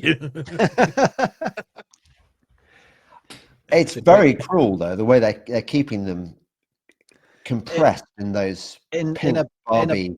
in a Barbie doll's house. That's It's horrible. not right. They don't. Whatever they did, they didn't deserve that. They didn't deserve that. Wow. Well, you go for the one on the left. I'll have the one on the right. Yeah, all right. Wait a minute. James is going for Martin Luther King, is he? Apparently. Then he gets the point. Dr. He King gets to the you. point for Dr. King. Right. Served approximately 66 days, where Reverend Jesse Jackson served 60 days. Yeah. Jesse Jackson was across so much 40 racism. plus arrests. That's a lot of arrests in and out. And they obviously. never done nothing. No. He never done nothing. They never didn't done do nothing. nothing. Okay, right. Okay. They So wasn't the even next there. I don't know what you're talking about, officer. You're just doing it because of the color of my skin. I asked honest and truthful AI, who served more time behind bars? Here we go. Is it John Lennon or Paul McCartney? There's a couple of wrong ones, if ever there were. I know. They do look like a couple of Whatever wrong the ones. figure was, it's not enough. So John Lennon. I'm going to guess Paul McCartney. Dick, what are you going to guess? I didn't You know can have Paul either of McCartney too, or you can have John Lennon. There was some sort of drug type thing. I'd go McCartney as well on this one. Okay. You both get 1 point. Approximately 13 days across 5 documented incidents with the 1980 Japan detention for a little bit of weed as a bulk. 1 day in prison time for John Lennon. Only 1 day tied to his 1968 What arrest. year was this? 68. No, when was Macca in? 1980. He was in Japan. So, of course, it's a trick question. Because Here you go. You get a truth bomb. Truth bomb. Paul McCartney was killed, was bumped off in 1966, possibly finished off with a hammer, hence the reference in Maxwell's Silver Hammer. And the person who's played him since then is a guy called William Shepherd, who you could identify by the fact that he had to learn to play the guitar, the bass guitar left-handed, which he doesn't do naturally.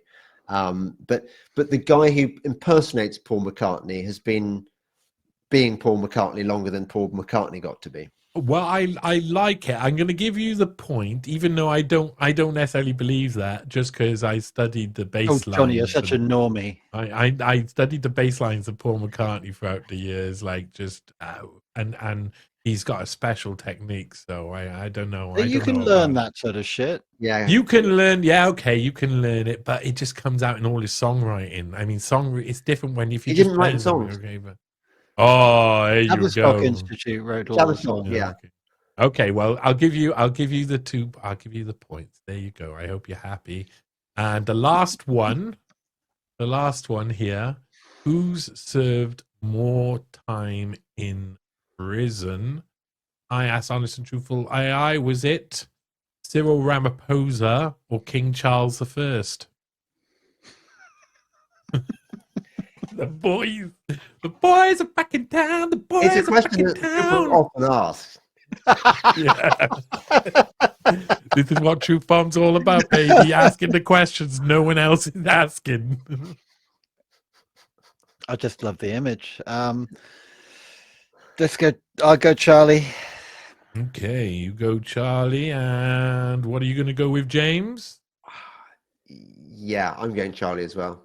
Okay, yeah. Cyril Ramaphosa served 17 months, where King Charles I served 23 months during his captivity in the English Civil War. It didn't end well for him at all. Excellent. Well done, gentlemen. A jailbirds of a feather, James scored 6 points and had one truth bomb, totaling 7 points. Dick had 6 points plus one truth bomb, also totaling 7 points. So we've made it to the final quick fire question round. James, are you ready to finally crush Dick like you've always desired? Ready. And are you looking forward to defeating your brother Dick? Is that something you want to do? I'm looking forward to being crushed, actually. I don't mind. It's my role in life. Okay, well, let's just go and play the quick fire round and just get it over with. James Delingpole, you have 90 seconds to answer as many general knowledge conspiracy questions as possible. When your time up, you will hear this sound. That we penetrate the cabinets. Are you ready? Yes.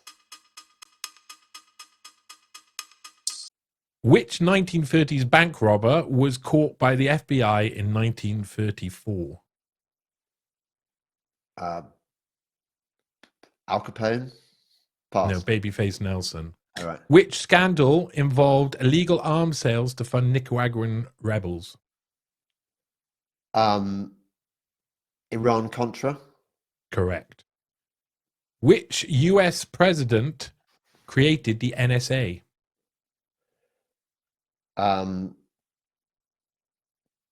Nixon? No, Harry Truman. What serial killer kept body parts as trophies in Milwaukee?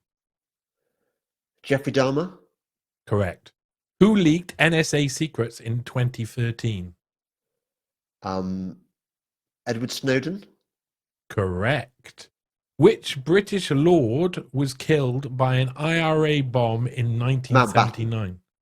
Correct. What process identifies drugs in a person's system? Pass. Forensic toxology. Which famous code did GCHQ help break in World War II? Ultra? No, Enigma. Enigma. What case involved the unsolved murder of Elizabeth Shaw? That we penetrate the cabinets. Can answer this? So ask the question again. What case involved the unsolved murder of Elizabeth Shaw? Who solved it? What case? No, what case involved the unsolved murder of Elizabeth? Oh, was it Jack the Ripper? No, it was the Black Dahlia murders. Unfortunately. Dick Delingpole, you will have 90 seconds to answer as many general knowledge conspiracy questions as possible. When your time up, you will hear this sound. That we penetrate the cabinets. Are you ready? I'm ready. Which terrorist attack killed 17 U.S. sailors in the USS Cole? Pass. The USS Cole bombing. Oh. I'm sorry, this is AI. What method used dental record to ID a body?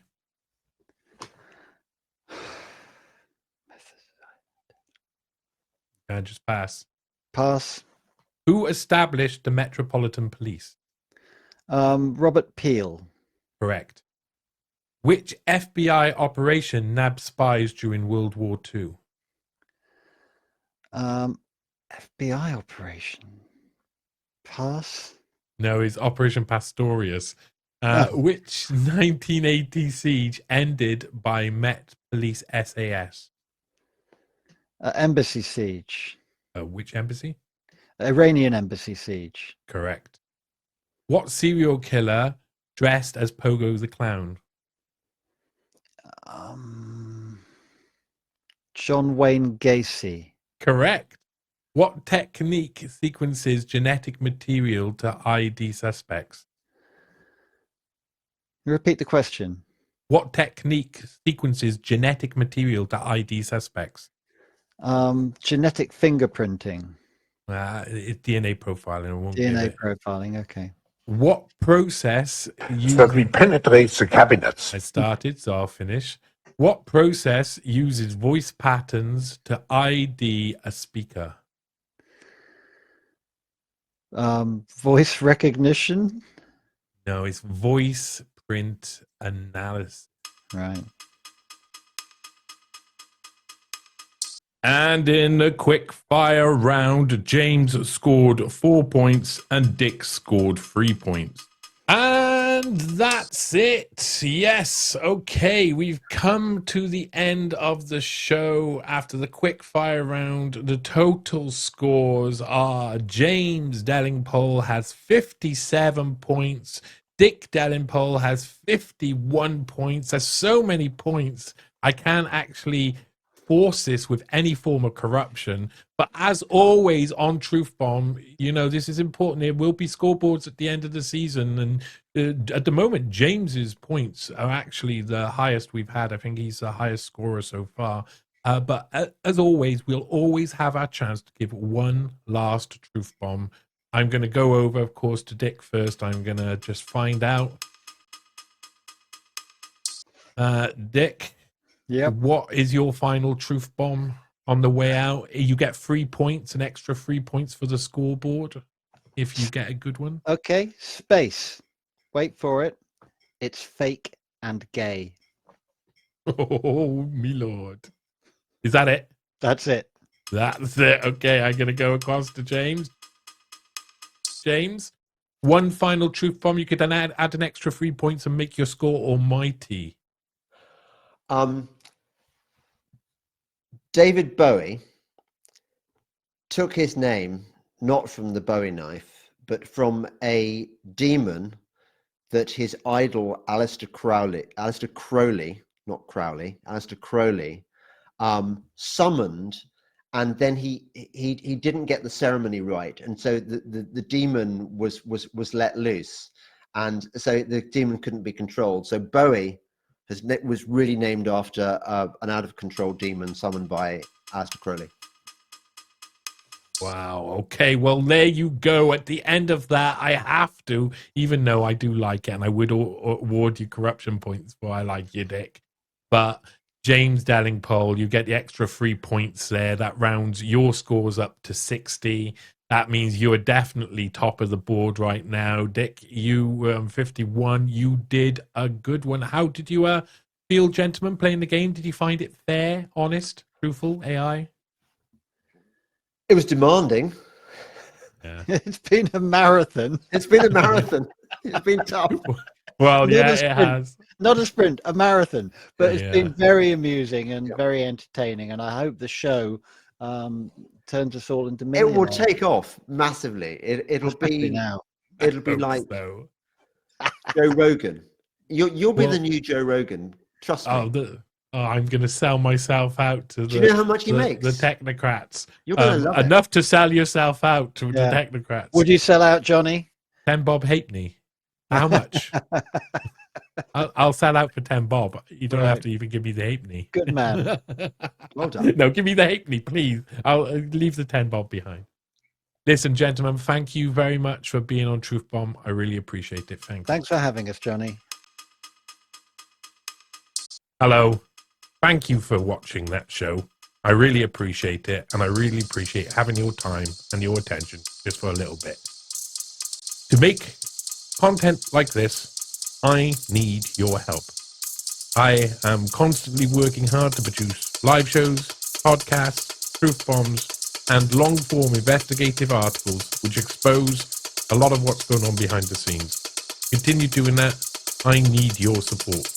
You can either support me via Patreon by becoming a patron, where you'll get shows like Truth Bomb early. You could support me by dropping me something on Buy Me a Coffee or on Ko-Fi. And I really do appreciate your support. Go to newspaste.com for more, and thank you again.